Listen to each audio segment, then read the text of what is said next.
PlayStation has entered the pro gaming controller market, and if you're anything like me, you don't really know a lot about these types of controllers. Don't get me wrong, I knew that these types of controllers existed, but as a non-pro gamer, I never really saw the need to get one of these, and the last time I touched one was a Mad Catz controller that just had a turbo button. However, with the DualSense Edge, PlayStation has followed Xbox with its in-house pro controller offering and taken almost an Apple-esque approach to its hardware and software integration, for better or worse. So, if you're like me and not a pro gamer, or maybe you have esports aspirations, this review should help you understand what you're getting from this very premium priced controller.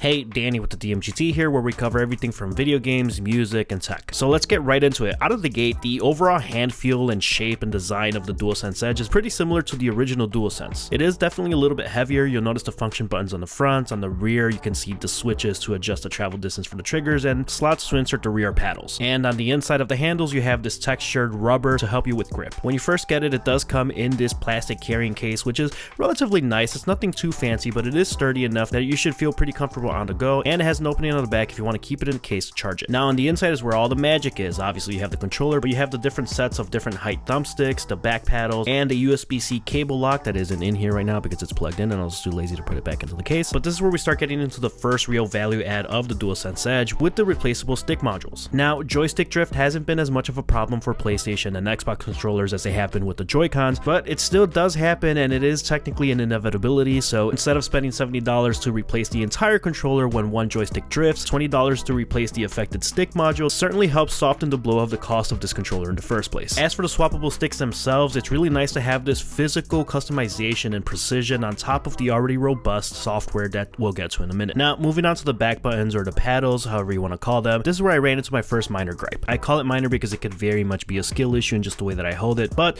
with the way that I do hold it, I found it super easy with this specific paddle to accidentally press the button when I don't mean to. So because of that, I've been pretty much exclusively using the half dome back buttons instead, although they do require a little bit of a further reach with your finger. So like I said, it's really a minor issue, and I imagine in the future there will be some third-party options. And finally, for the physical features of this controller, one of my favorite features is this adjustable trigger stop. Now I actually really do love the adaptive trigger feature in the DualSense that you also get in this one, but there are definitely games that require faster reflexes, and I have noticed a difference in those games when I do switch to the shorter distances. Customization on the fly is really the name of the game here, so this is definitely an area where this controller really thrives. Moving into the software, this is where things really start coming together with the DualSense Edge, and what I meant when I mentioned that PlayStation took an almost Apple-like approach to this software and hardware integration. The first time you plug it into your PS5, it technically already operates like a normal DualSense, but in order to take advantage of the advanced features, you go through this relatively seamless setup process that explains what the controller does and how to adjust all those settings. Like I mentioned at the start of the video, this is my first proper pro level controller, and if it's your first time too,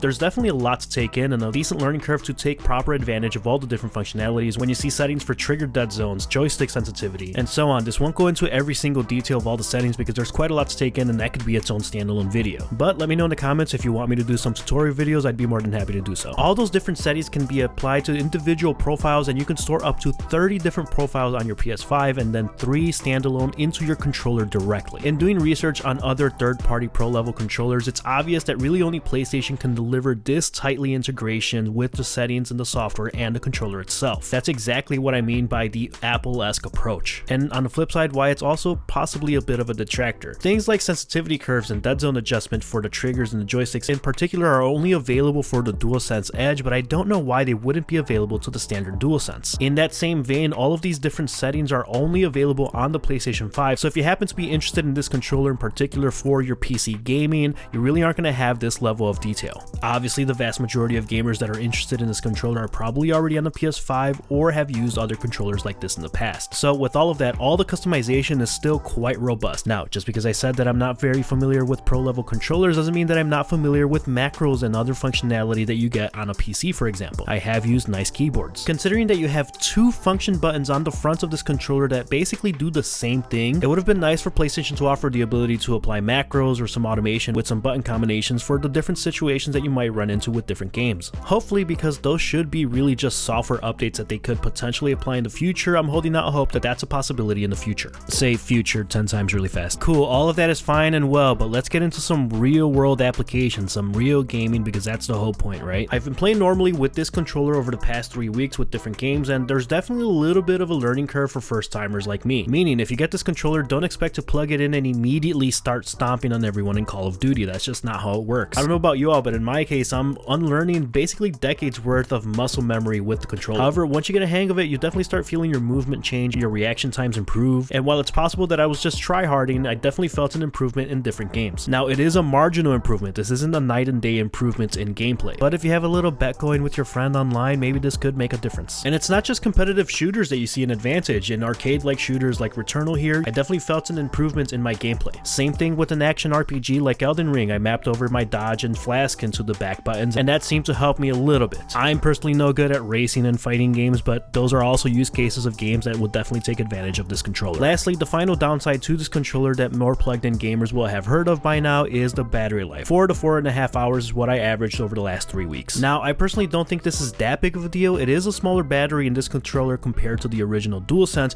but because it is targeting specifically pro-level gamers, they are more likely to keep the controller plugged in for the lower input latency. That said, if you hate the idea of a $200 controller only having a 4-hour battery life, that's totally valid. I don't normally rate tech hardware the way that I do video games and albums on a 5-point scale, but in this case, I will. The DualSense Edge gets a 4 out of 5. This is a very good, albeit very expensive controller that I don't know if many people will be able to justify the price for, but for those that do have pro aspirations or just want additional functionality with the integrated support that you get in the PS5 with this controller that's also manufactured by PlayStation, I don't think you can go wrong. So there you have it. I think the DualSense Edge is a really nice controller, although I think most average gamers are going to have a hard time justifying this cost, but if you want to get it, go for it. It's a good one. Thanks for watching the video. If you liked it, give it a thumbs up. If you didn't like it, leave a thumbs down. Please consider subscribing if you did enjoy it. I'm going to be doing PlayStation VR 2 content and a review coming up, although I am going away for vacation, so it might be a few weeks before I get that up. And as we come up to the end of season 1 of HBO's The Last of Us, I'm going to be doing a little bit more of an in-depth analysis on that, so stick around for that. Once again, I am Danny with the DMGT. I'll catch you next time.